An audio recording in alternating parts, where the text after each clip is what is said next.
రాయబడ్డది. హోషేయ గ్రంథం 11వ అధ్యాయం 7వ వచనం చదువుకుందాం. ప్రభు ఏం చెప్తున్నాడు? హోషేయ 11:7 విసర్జింపవలెనని నా జనులు తీర్మానము తీసుకుని అన్నారు. నన్ను విసర్జించవలనని నా జనులు తీర్మానము చేసుకుని అన్నారు. దేవుని విసర్జించాలనే మనసు ఎలా వచ్చింది? దేవుడు రక్షకుడు కదా, నీతిమంతుడు కదా, పరిశుద్ధుడు కదా, ఆత్మపూర్ణుడు కదా, నిజదేవుడు కదా. ఆయన నమ్మిన తర్వాత ఆయనతో నడుచుకుండగా, ఆయనతో సహవాసం చేసుకుండగా ఎందుకు విసర్జించాలనుకుంటున్నావు అంటే, దేవుని విసర్జించాలనుకుంటున్నావు అంటే మంచి మీద నీకు విరక్తి పుట్టే ఉండాలి, చెడ్డ మీద మమకారం పెరిగి ఉండాలి, చెడ్డ మీద ఇష్టం పుట్టుండాలి, పాపం మీద ఇష్టం పుట్టుండాలి. పాపం మీద ఇష్టం పుడితేనే, లోకం మీద ఇష్టం పుడితేనే దేవుని విసర్జిస్తాం. దేవుని విసర్జిస్తాం. దేవుని ఎందుకు విసర్జిస్తున్నావు? నీకు అన్యాయం చేశాడనా, అక్రమం చేశాడనా, పోనీ నీకేమన్నా హాని చేశాడు ఆయన, ఎందుకు విసర్జించాలనుకుంటున్నావు? ఒకసారి ఆలోచించేయండి. ఎవరు పతనమవుతారు అంటే దేవుని విసర్జించిన వారు పతనమవుతారండి. అక్కడ యెహోవాను విసర్జించి ఇతర దేవతల వైపు మనసు మళ్ళించిన సొలొమోను పతనమైపోయాడు. ఇక్కడేమో యెహోషువ దగ్గరికి వచ్చేసరికి నా జనులు నన్ను విసర్జిస్తున్నారు అని చెప్పి దేవుడు చెప్తున్నాడండి. ఎందుకు విసర్జిస్తున్నారు అంటే వాళ్ళకు తీర్మానం చేసుకున్నారు దేవునితో ఉంటామని. ఆ తీర్మానం కాస్త ఏమైపోయింది అంటే ఇప్పుడు వెనక్కి పడిపోయింది. వెనక్కి తీసుకున్నారు, మాట వెనక్కి తీసుకున్నారు. హల్లెలూయా. మాటిస్తారండి కానీ మరలా వెనక్కి తీసుకుంటారు. వాళ్ళ మాట మీద నిలబడే వాళ్ళు కాదన్నమాట. మాట మీద నిలబడేవారు అనుకుంటారు. మన దేవుడు మాట తప్పనవాడు, మాట ఇస్తే నెరవేర్చేవాడు. అందుకని మనం ఆయన పిల్లల కనుక మనం కూడా అలాగే ఉండాలి. మనం కూడా అలాగే ఉండాలి. ఈ దినాల్లో అనేక మంది అలాగే దిగజారిపోతున్నారు, వెనక్కి వెళ్ళిపోతున్నారు, మాట మీద వెళ్ళిపోతున్నారు. అంటే పత్రికలు రాస్తున్నారు, 2వ పత్రికలో తాను నిలుచుచున్నానని తలంచుకున్నవాడు పడకుండానట్లు నేను నిలిచి ఉన్నాను, ఏం పర్వాలేదు అని అనుకుంటున్నవాడు జారి పడకుండా జాగ్రత్తగా చూస్తున్నవాళ్ళను, జారి పడకుండా జాగ్రత్తగా చూస్తున్నాను. నేనే పలు స్ట్రాంగ్ గా నిలబడ్డాను అనుకుంటాడట. అలా స్ట్రాంగ్ గా నిలబడ్డాను అనుకున్నవాడు పడిపోకుండా చూస్తున్నవాడు. నేను ఏ పాపం చేయడం లేదు, నేను స్ట్రాంగ్ గానే నిలబడ్డాను, నేను అబద్ధం ఆడలేదు, స్ట్రాంగ్ గానే నిలబడ్డాను, నేను ఎవరికి కీడు చేయడం లేదు, స్ట్రాంగ్ గానే నిలబడ్డాను, నేను పరిశుద్ధంగానే ఉన్నాను, దేవుళ్ళతో ఉన్నాను, ఎక్కడ పడిపోలేదు, తొట్టిపోలేదు, సోలిపోలేదు అనుకున్న వాడు ఏం చేయాలంటే పడిపోకుండా తమను తాము జాగ్రత్తగా కాపాడుకోవాలట, నిలబడాలట. కాబట్టి ప్రియులారా పడిపోకుండా చూసుకోవాలి. లోతు భార్య వెనక్కి తిరిగి ఉప్పు స్తంభమాయన. లోతు భార్య వెనక్కి తిరిగి ఉప్పు స్తంభమాయన. ఈ రోజుల్లో అనేకులు వెనక్కి జారడానికి కారణాలు ఏంటో కొన్ని నేను చెప్తాను, జాగ్రత్తగా రాసుకోండి. వెనక్కి జారిపోవడానికి కారణాలు చెప్తున్నాను. జారిపోవడంలో వచ్చేటువంటి నష్టం ఏంటో కూడా చెప్తాను. మీరు శ్రద్ధగా విని ఆశీర్వదింపబడాలని నేను కోరుకుంటున్నాను. ఎందుకు చాలా మంది ఆత్మీయతలో, ప్రార్థనలో, పవిత్రతలో, భక్తిలో, విశ్వాసంలో వెనక్కి వెళ్ళిపోతున్నారు? దేవుని ఆరాధించకుండా ఎందుకు వెనక్కి వెళ్ళిపోతున్నారు? దానికి కారణాలు ఏంటంటే, మొట్టమొదటి కారణం సాక్ష్యాలు లేని జీవితం. సాక్ష్యాలు లేని జీవితం, సరైనటువంటి సాక్ష్యాలు ఉండవు. ఒక మాట చదువుకుందాం, దయచేసి చూడండి. తిమోతికి రాసిన మొదటి పత్రిక 3వ అధ్యాయం 7వ వచనం చదువుకుందాం. మరియు అతడు నిందపాలై అపవాదులో పడిపోకున్నట్టు సంగమునకు వెలుపటి వారి చేత మంచి సాక్ష్యము పొందిన వాడే ఉండవలెను. సంగమునకు వెలుపటి వారి చేత మంచి సాక్ష్యము పొందిన వారే ఉండవలెను. చాలా మంది ప్రభువులోకి వస్తున్నారు, ప్రభువులో అంటున్నారు, సంఘానికి వస్తున్నారు, ఆరాధిస్తున్నారు, సంఘానికి వస్తున్నారు, బైబిల్ చదువుతున్నారు, సంఘానికి వస్తున్నారు, బైబిల్ పట్టుకుంటున్నారు, చర్చికి వస్తున్నారు, దేవుని ఆరాధిస్తున్నారు. కానీ బయట ఉన్నారు అంటే సంఘానికి వెలుపటి ఉన్న వారి దగ్గర సరి అయిన సాక్ష్యం ఉండడం దగ్గర. అంటే సాక్ష్యం ఎక్కడ ఉండాలి? సంఘానికి వెలుపటి వారి దగ్గర మంచి సాక్ష్యం ఉండాలి. బయట వారి దగ్గర, అన్యుల దగ్గర, బయట ప్రపంచంలో మంచి సాక్ష్యం సంపాదించుకోవాలి. సాక్ష్యము లేక అనేక మంది మంది దిగజారిపోతున్నారు అని చెప్పి దేవుని వాక్యం సెలవిస్తుంది. ఎవరైనా వాళ్ళని చూసినప్పుడు దేవుని బిడ్డ అని అనిపించుకుంటుంది, బైబిల్ పట్టుకుంటుంది, గుడికి వెళ్తుంది, అలాగే ఉన్నాయి, గుడికి వెళ్తుంది, గుడిలో ఏం చెప్తున్నారు కానీ ఈ బిడ్డ మంచిగానే ఉంటుంది అని చెప్పాలి. కొంతమంది ఏం చెప్తున్నారంటే, బాబు పాస్టర్ గారు మీరు గుడిలో ఏం చెప్తున్నారండి, మీ ఓళ్ళు బయటకు వచ్చి ఇలా చేస్తున్నారు, అలా చేస్తున్నారు, అలా మాట్లాడుతున్నారు, అలా మాట్లాడుతున్నారు బాబు అని అంటున్నారు. అంటే సంఘానికి బయట ఏముండాలన్నమాట? మంచి సాక్ష్యం. మంచి సాక్ష్యం లేకపోవటం వలన దిగజారిపోయే అవకాశాలు ఉన్నాయన్నమాట. హల్లెలూయా, హల్లెలూయా. కాబట్టి మంచి సాక్ష్యాన్ని కలిగి ఉండే ప్రయత్నము చేద్దాం. రెండవది ఏంటంటే మనం దిగజారిపోవడానికి కారణం ధనాపేక్ష అనండి. ధనాపేక్ష. తిమోతికి రాసిన మొదటి పత్రిక 6:10 చదువుతున్నాం. ఎందుకనగా ధనాపేక్ష సమస్తమైన కీడులకు మూలము. ధనాపేక్ష వలన సాక్ష్యాన్ని పోగొట్టుకుంటున్నామంట. ధనం కోసం కాదు, ధనం మనకు అవసరం తీర్చుకోవడం కోసం కావాలి, కానీ ధనం మీదే మనము ఆధారపడకూడదు. అంతే కదండి, ధనం మీదే మనము ఆధారపడకూడదు. ఎందుకంటే ధనము వలన మనకు చాలా కీడు వస్తుంది, కీడు కలగజేస్తుంది. ధనం మనకి ఎంత ఉండాలో అంతే ఉండాలి, దాన్ని ఎలా గౌరవించాలో అలాగే గౌరవించాలి. అంతేగాని దానికి దాసోహము అయిపోకూడదు, దాసోహము అయిపోకూడదు. పౌలు గారు కడుపు జబ్బు నిమిత్తం కొంచెం మీరు ద్రాక్షారసమును పానం చేయండి, వైన్ తీసుకోండి అన్నాడు. ఈరోజు ఏం చేస్తున్నారు? జబ్బు పడడం కోసం వైన్ తీసుకుంటారు, బాగున్న ఆరోగ్యాన్ని పాడు చేసుకోవడం కోసం వైన్ తీసుకుంటారు కదండి. ధనాపేక్ష ఉండకూడదండి. ధనం సంపాదించే అందరికన్నా గొప్పడు అయిపోవాలని అనుకోకూడదు. అలా అనుకున్న వాళ్ళు ఎక్కడ పడతారట? సమస్తమైన కీడులలోనూ పడతారట. రెండవదిగా మన ఆత్మీయ జీవితం పతనం కావడానికి కారణం ఏంటంటే ధనాపేక్ష అండి, ధనాపేక్ష. అందుకని ధనాన్ని ఎక్కడెట్టాలో అక్కడే పెట్టాలి తప్ప ధనం దగ్గరే మనం ఉండకూడదు. ఎందుకంటే ఒక్కోసారి అంటాడు, నీ ధనము ఎక్కడ ఉంటుందో నీ మనసు కూడా, ధనం ఉన్నక్కడ మన మనసు ఉండకూడదు. దేవుడు ఉన్న చోట మన మనసు ఉండాలి తప్ప ధనం ఉన్నక్కడ ఉండకూడదండి. అదే దేవుడు ఉన్నక్కడ ఉందనుకోండి. ఇందాక దావీదు గురించి చెప్పుకున్నాం. ఆయన మనసు అంతా ఎంతమంది ఎన్ని కీడులు చేయాలనుకున్నా ఎవరి మీద ఉంది? రాజ్యాల మీద ఉందా? సైనికుల మీద ఉందా? లేకపోతే ఇంటోళ్ళ మీద ఉందా? ఎవరి మీద ఉంది ఆయన మనసు? అంటే దేవుడి మీద ఉంది. మన మనసు దేవుడి మీద ఉందా? మనం పతనం కాకుండా ఉండాలంటే ధనాన్ని ఎంతవరకు చూడాలో అంతవరకే చూడగలగాలి. అంతేగాని దాని వరకు ప్రాకులు ఆడాల్సిన పని కూడా లేదండి. మూడో కారణం చెప్తాను. మూడోది ఏంటంటే చీకటి కార్యాలను ప్రేమించడం వల్ల మన ఆత్మీయ జీవితం పతనం. ఏ కార్యాలు? చీకటి కార్యాలు. అంటే చీకటిలో చేసేటువంటి పనుల వల్ల కూడా మన ఆత్మీయ జీవితం పతనం అవుతుంది. యోహాను సువార్త 3:19 3:19. యోహాను సువార్త వెలుగు లోకంలోనికి వచ్చిన గాని తమ క్రియలు చెడ్డమైనందున దేవునికి స్తోత్రం. హల్లెలూయా, హల్లెలూయా, హల్లెలూయా. ఆత్మీయతే వెలుగు లోకంలోనికి వచ్చిన గాని తమ క్రియలు చెడ్డమైనందున మనుషులు వెలుగును ప్రేమించక చీకటిని ప్రేమించారు. చీకటిని ఎవరు ప్రేమిస్తారో వారి ఆత్మీయ జీవితం పతనం. చీకటి ప్రేమించడం ఎవరు చెప్పండి? చీకటిలో చెందిలేదు. చీకటితో మనకు పని లేదు. దేవుని పిల్లలు చీకటిని ప్రేమించకూడదు. మనకి వెలుగుతూనే సంబంధం. మన దేవుడు వెలుగే అన్నాడు. మనం వెలుగుని ప్రేమించాలి, చీకటిని ప్రేమించకూడదు.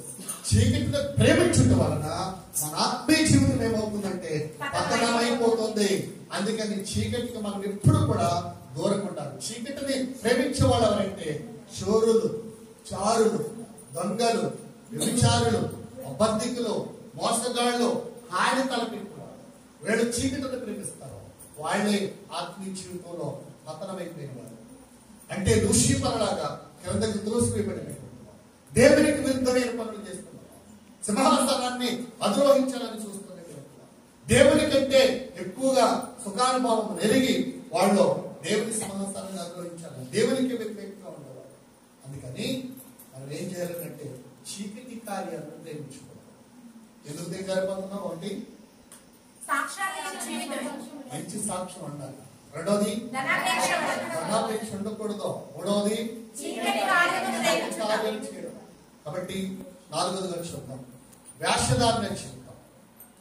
ఆత్మీయ జీవితం పతనపడడానికి కారణం ఏంటంటే వేషధారణ. పైపుక బ్రతుకు, లోపల బ్రతుకు. పైపుక మాట, లోపల మాట. పైపుక చూపు, లోపల చూపు.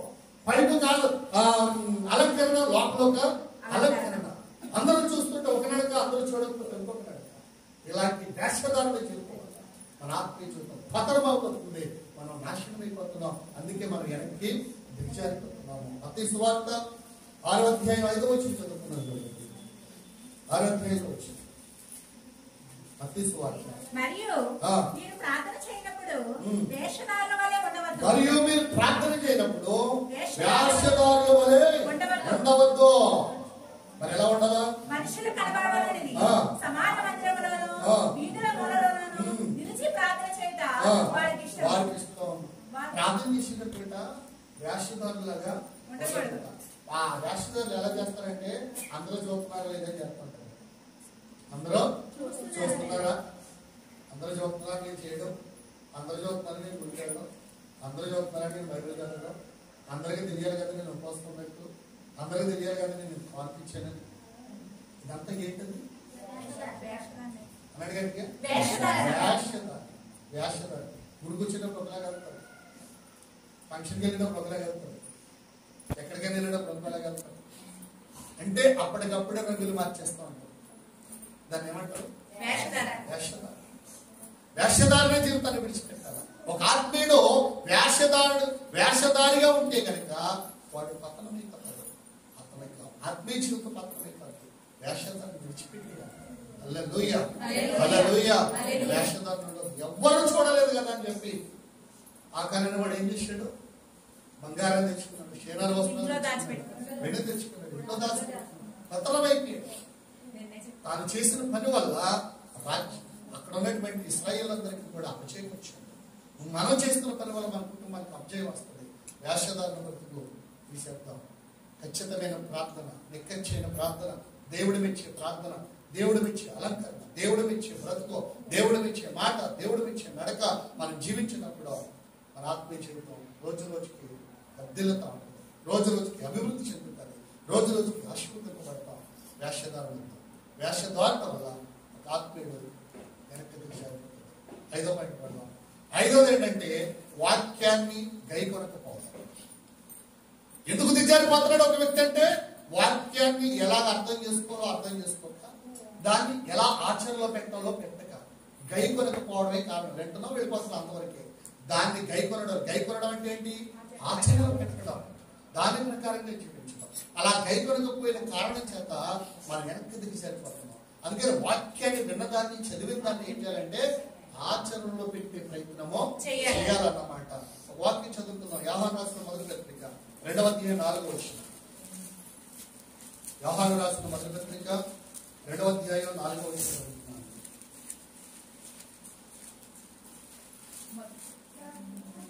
మొదటి పత్రిక 2:4.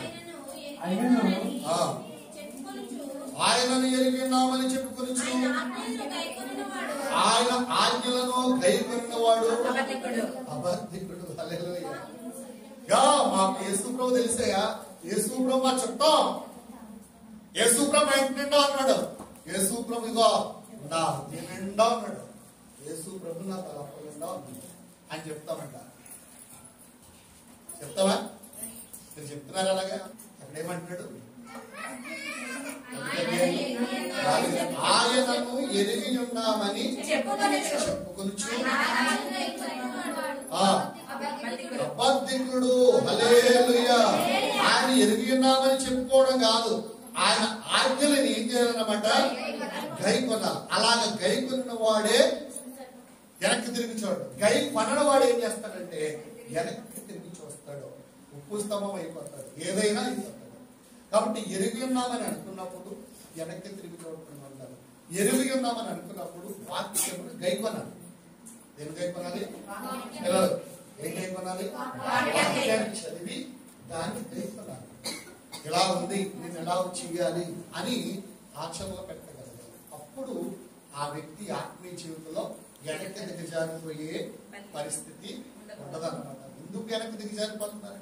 ఇప్పుడు లోతు భార్య ఒక మంచి విశ్వాస యొక్క భార్య, అవునా కదా? ఒక మంచి ప్రార్థనా పరుడి యొక్క భార్య. సుధమ్మ కుమారులు అంతమంది పాపిస్తులు ఉన్నారు. ప్రతి ఇంట్లోనూ వ్యభిచారం ఉంది, ప్రతి ఇంట్లోనూ పాపం ఉంది, ప్రతి ఇంట్లోనూ కూడా దుర్మార్గత ఉంది. ప్రతి ఇంటి వాళ్ళు దేవుని దృష్టి నీచకంగా ప్రవర్తిస్తున్నారు. కానీ అలాంటి ఫ్యామిలీల మధ్యన ఈ ఒక్క కుటుంబమే భార్యను గాని పిల్లలు గాని దారి తెప్పిపోకుండా ఎంత భక్తిగా పెంచుకున్నాడో తెలుసా లోతు? అంతమంది అలా చేస్తున్నా కానీ వారి మధ్యలో ఎంత పవిత్రంగా ఉన్నాడో తెలుసా అండి? తామరాకు నీటిలో ఉంటే ఒక్క నీటి చుక్కు కూడా అంటుకోబడి ఎలా ఉంటుందో అంత జాగ్రత్తగా ఉన్నాడు తన ఫ్యామిలీలో. ఆయన జాగ్రత్తగా ఉన్నాడు, తన భార్య వాళ్ళని చూసుకున్నాడు, పిల్లలు అంత జాగ్రత్తగా చూసుకున్నాడు. మరి అలాంటి మంచి విశ్వాస యొక్క భార్య ఉన్నటువంటి అన్ఎక్స్పెక్టెడ్ గా ఒక్కసారిగా దేన్ని బట్టి వెనక్కి తిరిగిందట? ఆస్తిపాస్తులే మనల్ని పాడు చేస్తున్నాయి, వాదాలే మనల్ని పాడు చేస్తున్నాయి, మన అంతస్తులే మనల్ని పాడు చేస్తున్నాయి. జాగ్రత్తగా గుర్తుపెట్టుకోవాలి. వాటిని ఎంతవరకు ఉంచుకోవాలో అంతవరకు ఉంచుకోవాలి, అంతేగాని వాటి వరకు మనం బ్రతకూడదు. పిల్లలు ఈరోజు వాక్యాన్ని గైకొనకపోతే కారణం చేత వెనక్కి తిరిగి పుస్తకం అయిపోయింది లోతు భార్య. మనం కూడా వాక్యాన్ని గైకొనాలి, వాక్యానుసారంగా ముందుకి వెళ్ళగలగాలి. అప్పుడే మనము వెనక్కి తిరిగి చూడము అని నేను మీకు తెలియజేస్తున్నాను. వాక్యంలో ఎవరు స్ట్రాంగ్ గా నిలబడతారో వాళ్ళు వెనక్కి తిరిగే ప్రసక్తి ఉండదు. షడ్రక మేషక అబేద్నెగో వారిలో వాక్యంలో స్ట్రాంగ్ గా నిలబడ్డారో నువ్వు అగ్ని కొండలు వేసుకుంటావో వేసుకో, అది మమ్మల్ని ఏమీ చేయదు. మేము కాలం, మేము చనిపోము. ఒకవేళ చనిపోయినా పర్వాలేదు, మేము మాత్రమే నువ్వు నిలబెట్టించిన ప్రతిభకు నమస్కారమో చేయమన్నారు. అంటే అంత స్ట్రాంగ్ గా ఎక్కడ నిలబడగలగారో తెలుసు వాళ్ళు వాక్యంలో ఉన్నారు కనుక, వాక్యంలో నిలబడ్డారు కనుక అంత భయంకరమైన అపాయం వచ్చినా కానీ వాళ్ళ అగ్గులోకి వెళ్ళడానికి ప్రయత్నం చేశారు. వాళ్ళ విశ్వాసం అంత స్ట్రాంగ్. ఈరోజు నీ విశ్వాసం ఎలా ఉంది? నీ పరిస్థితులు ఎలా ఉన్నాయి? చీదుకుంటే ఉక్కు చీదుకుంటే ఉక్కులు పొందనట్టుగా ఉందా? అలా ఉంటే పనికిరాదు. అతి జాగ్రత్తగా ఉండాలి. విశ్వాసంలో స్ట్రాంగ్ గా నిలబడాలి. వాక్యాన్ని గైకొన్నవాడు అగ్ని లాంటి సమస్యలు వచ్చిన వెనకబడిన అవకాశం లేదన్నమాట. కాబట్టి ఎన్నో పాయింట్ ఇది? ఐదోది వాక్యమును గైకొనాలి. మన వెనక దిగజారిపోకుండా ఉండాలంటే వాక్యాన్ని గైకొనాలి. చెప్పాను కదా. ఆరోది మనం వెనక దిగజారిపోవడానికి కారణం ఆరోది ఏంటంటే లోకమును ప్రేమించుకోవాలి. దేని ప్రేమిస్తున్నాం? లోకమును ప్రేమిస్తున్నాం. లోకం అంటే ఏంటి?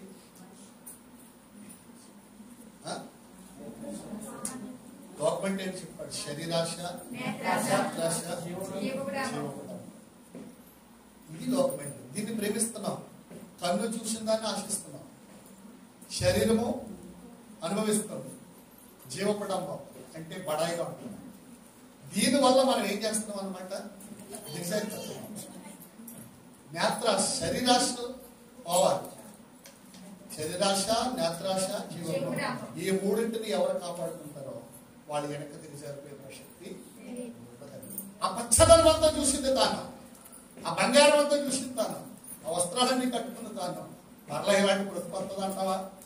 ఇదంతా కాలిపోతుంది అని అనుకుందంటే ఒక్కసారి ఇంత ఆత్మీయురాలు కూడా అన్ఎక్స్పెక్టెడ్ గా తన మనసు డబ్బు మీదకి పడింది, ఇంటి మీదకి పడింది, ఆ పచ్చదనం మీదకి పడింది, ఇప్పుడు ఏమంటారు? ఏమనుభవించింది? స్నేహితులారా చాలా జాగ్రత్తగా గమనించింది. వెనక్కి తిరిగించుకోవాలి. లోకమును ప్రేమించుకోవాలి. యోహాను రాసినటువంటి మొదటి పత్రిక 2:8 ఈ లోకమునైనను లోకములో ఉన్నవాటిని ప్రేమింపబడి ఎవడైనా లోకమును ప్రేమించిన కదా తండ్రి ప్రేమ వానిలో ఉండదు. హల్లెలూయా, హల్లెలూయా. ఈ లోకమునైనను లోకములో ఉన్నవాటిని ప్రేమింపబడి ఎవడైనా లోకమును ప్రేమించిన కదా తండ్రి ప్రేమ వానిలో అందరూ. ఎవడైనా లోకమును ప్రేమించిన కదా తండ్రి ప్రేమ వానిలో ఉండదు. అంటే ఇప్పుడు మనం ఎవరు ప్రేమించకూడదు? లోకమును ప్రేమించాలి. ఇంకో మాట చెప్తాను. లోకమును ప్రేమించకూడదు. ప్రేమిస్తే దేవుని ప్రేమ వానిలో ఉంటుంది. మరి ఎవరు ప్రేమించాలి? ప్రభువునే ప్రేమించాలి. 7వ పాయింట్. 7వది ఏంటంటే సుఖానుభవం ప్రేమించేవారు. వెనక్కి తిరిగిపోతారు. ఏంటంటే పిలిపిలికి రాసిన పత్రికలో క్రీస్తు యేసునందు సద్భక్తితో బ్రతికను ఉద్దేశించే వారికి హింస కలుగును. అందరూ అంటే అన్నమాట. క్రీస్తు యేసునందు సద్భక్తితో బ్రతికను ఉద్దేశించి వారికి హింస కలుగును. అంటే ఎవరైతే మంచి భక్తిగా ఉండాలనుకుంటున్నారో వాళ్ళకి హింస వస్తుందంటే సుఖం వస్తుందని చెప్పలేదు. అలాగని బార్బీడెత్తాడా వేసుకుని అనుకుంటున్నామండి. బార్బీడెత్తాడంటారా? నీతిమంతునికి కలుగు ఆపదలు అనేకములు, కానీ యెహోవా వాటన్నిటి నుండి విడిపిస్తాడు. మనం నిలబడాలంటే, నిలబడితే దేవుడు కార్యం చేస్తాడు. కాబట్టి కష్టాలు వస్తే ముందు భక్తి కలిగిన వాళ్ళకి కష్టాలు వస్తాయి. అది 7 మాటల వరకు వస్తుంది. ఆ తర్వాత అత్యున్నతంగా దేవుడు ఆశీర్వదిస్తాడు. ఎగ్జాంపుల్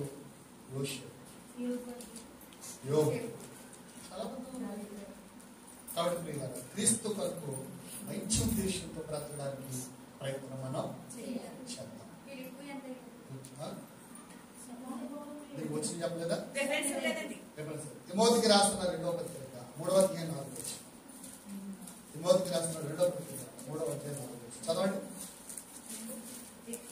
తిమోతికి రాసిన 2వ పత్రిక 3వ అధ్యాయం 4వ వచనం.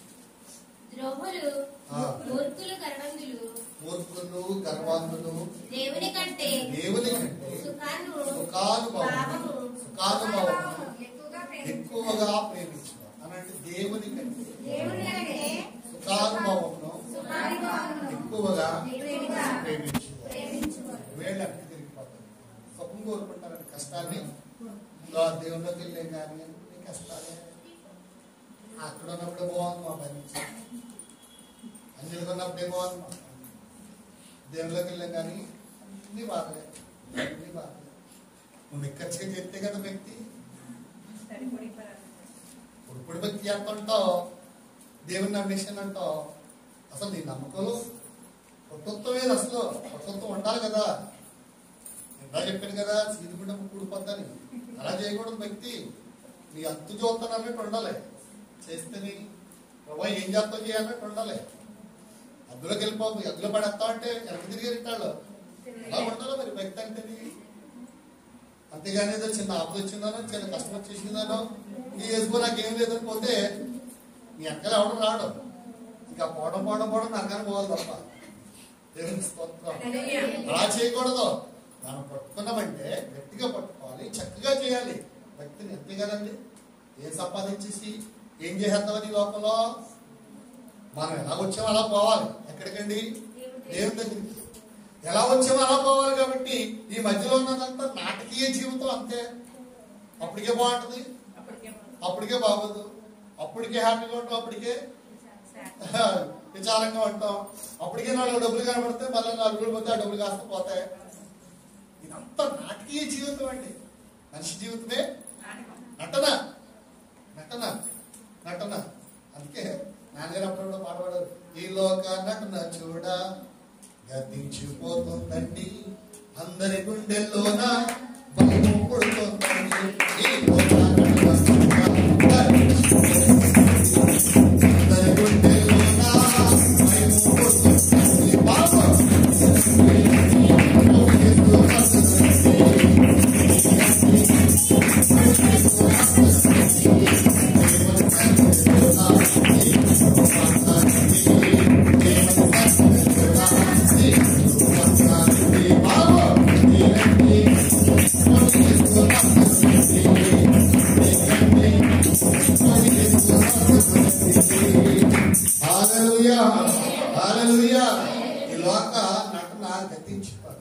నటించి ఎవరిని మెప్పిందామని మనుషులు మెప్పించేమో కానీ దేవుని మెప్పించడం. నటన బ్రతుకు తీసే ముందు, నటించడం మానే ముందు ప్యూర్గా ఉండడానికి ప్రయత్నించి వాక్యానుసారంగా నడవడానికి ప్రయత్నించాలి. అప్పుడు దేవుడు ఏం చేయాలని చేస్తాడు. అంతేగాని నటించి ఎవరిని మెప్పించాల్సిన పని ఏమి లేదు. మన కొరకు మనం చక్కగా మన జీవితాన్ని కాపాడుకుంటూ, మన విశ్వాసాన్ని కాపాడుకుంటూ, మన పవిత్రతను కాపాడుకుంటూ, మన ఆత్మీయ జీవితాన్ని కాపాడుకుంటూ, దేవునికి భయపడుతూ, మందిరానికి పెడుతూ, ప్రార్థన చేస్తూ మనం దేవుని యొక్క నిలబెట్టుకోవాలి. ఆయన ప్రత్యక్షమైనప్పుడు నీతిమంతులుగా నీతిగా మనం నిలబెట్టుకుంటే అప్పుడు పరలోకం మనకు దొరుకుతుంది. ఎవరి కోసమో చేయదు, మన కోసం మనం చేసుకుందాం. మన కోసం మనం చేసుకుని ముందుకు వెళ్దాం. ఎందుకు దిగజారిపోతామో 7 విషయాలు చెప్పాను. ఎందుకు దిగజారిపోతున్నాం? లోతు భార్య వెనక్కి తిరగడం వల్ల ఏమైంది? అలాగా కొన్నింటిలో మనము వెనక్కి తిరిగి చూడకూడదు. వెనక్కి తిరిగి చూస్తే ఆత్మీయ జీవిత పతనం అయిపోతుంది. 7 విషయాలు మనం ఒకసారి చెప్పండి. ఒకటి, దిగజారిపోతాం అంటే మంచి సాక్ష్యం లేకపోవడం వల్ల దిగజారిపోతాం. రెండోది, ధనాపేక్ష అంటే ధనం మీద మనసు ఉంచితే దిగజారిపోతాం. ధనం మీద మనసు ఎప్పుడైతే ఉందో దేవుని మీద ఉంటుందా అండి? మూడోది, చీకటి కార్యాలు ప్రేమించకూడదు. చీకటి కార్యాలు ప్రేమించే వాళ్ళు వేరేగా ఉన్నారు. మనం వెలుగులోకి వచ్చేసాం, మరలా తిరిగి చీకటిలోకి వెళ్ళకూడదు. నాలుగోది, వేషధారణ జీవితం వద్దు. బ్రతికితే నిక్కర్సి బ్రతుకు, నిక్కర్సి చచ్చిపో అంతే. 4 రోజులు మనం కాకల బ్రతికి కంటే అవసరం కానీ బ్రతికి ఏం పర్వాలేదు. కాకల బ్రతికి పరిశుద్ధంగా ఉన్నాను అంటే అది దేవునికి ఇష్టం కాదు. ఐదోది, వాక్యాన్ని గైకొనండి. ఏదో వచ్చేసాము, వెళ్ళిపోయాము, దేవుని మీటింగ్ చేసాము, పాస్టర్ గారి దగ్గర ఆశ్రయం చేసుకున్నాము, సంఘంలో ఆశ్రయం చేసుకున్నాము, రాక వాక్యాన్ని గైకుంటేనే, వాక్యానుసారంగా ఉంటేనే మనం వెనక్కి దిగిసారు. ఎవరు మెప్పిందామని గుడికొచ్చి ఎవరి కొరకు వస్తున్నావు? నేను ఎవరి కొరకు వస్తున్నాను? కోసం వస్తాను అనుకుంటున్నారా? కాదా, దేవుడు పిలిచాడు వస్తున్నాను అంతే. మీరు ఇవ్వండి ఇవ్వండి అనవసరం. దేవుడు నన్ను పోషిస్తాడు. ఎప్పుడు మీరు ఇవ్వండి నన్ను పోషించండి నేను అడుక్కోలేదు. దేవుడు పిలిచాడు, చేయమన్నాడు, చేస్తున్నాను అనుకోండి. వీళ్ళందరూ మనమందరూ దేవుడి కొరకు వస్తాం. నిలబడాలి దేవుడి పరిస్థితి. వాక్యాన్ని గైకొనడానికి ఏం చేద్దామని, వాక్యాన్ని ఆచరణలో పెట్టుకోవడానికి ఏం చేద్దామని, మన ఇష్టానుసారంగా ఉంటే ఎలా కుదురుతుంది? దేవుడు చెప్పినట్టు చేయకుండా మన ఇష్టానుసారంగా చేసి దేవుని ఇష్టాన్ని నెరవేర్చుకోండి. ఆ ఆపదొచ్చిన దేవుని మీద నిందలెట్టేద్దామన్నా? దేవుడు చెప్పినట్లుగా చేయండి, దేవుని మీద నిందలేక. నెక్స్ట్, ప్రేమిస్తూ దేవుని ప్రేమిస్తున్నానని పాడేందుకు చెప్పుకోవడం, చేసేమో లోకానుసారమైన పనులు, పైకేమో మంచి విశ్వాసం. ఎవరి దగ్గర నటన వద్దారండి. నెక్స్ట్, అసలు మన సుఖం కోరుకోకూడదని దేవుని పిల్లలు. అవును ఏమంటాడు? శ్రమ రావడం నాకు మేలా. యోగికి శ్రమ వస్తేనే కదండి 2 అంతలుగా దీవించుతాడు. శ్రమలో నిలబడలేదు. శ్రమ వచ్చేట నాకు మేలా. శ్రమ వచ్చేటలో నేను ఇతరులకు బోధించిన తర్వాత నేను భ్రష్టుని అయిపోతానేమోనని చెప్పి రోజు నా శరీరాన్ని ఏం చేస్తున్నాను తెలుసా? నలగొట్టుకొనిచున్నాను. దేంతో నలగొట్టుకున్నాడు? శుద్ధించుకున్నా, సంపించుకున్నా, గర్భించుకున్నా, రాయించుకున్నా. మరి దేంతో నలగొట్టుకున్నాడు? వాక్యముతో. దేంతోనండి? వాక్యముతో నలగొట్టుకున్నాడు. వాక్యంతో నలగొట్టుకున్నాడు. 7 విషయాలు చెప్పాను. ఎందుకు దిగజారిపోతామో 7 విషయాలు చెప్తాం కదండి. అంతేనా? వెనక్కి దిగజారిపోవడానికి 7 విషయాలు నేను మీకు తెలియపరిచాను. హల్లెలూయా, హల్లెలూయా. లేకపోతే వెనకడుగు వేసే వారికి వచ్చే నష్టాలు ఉన్నాయి. అయ్యో 7 నష్టాలు ఉన్నాయి. టైం అయిపోయింది. వచ్చే వారం చేసుకోవచ్చు. ఓకేనండి? వెనకడుగు వేసే వారికి వచ్చే నష్టాలు అంటే దిగజారిపోతే ఎందుకు దిగజారిపోతున్నాం అనేది నేర్చుకున్నాము. వెనక్కి అడుగు వేయడం వల్ల వచ్చే నష్టం ఏంటో 7 నష్టాలు చెప్తాను. ఇంట్రెస్ట్ గా ఉందా? వినాలని ఉందా? చెప్పను. అందరూ కూడా తలవచ్చు.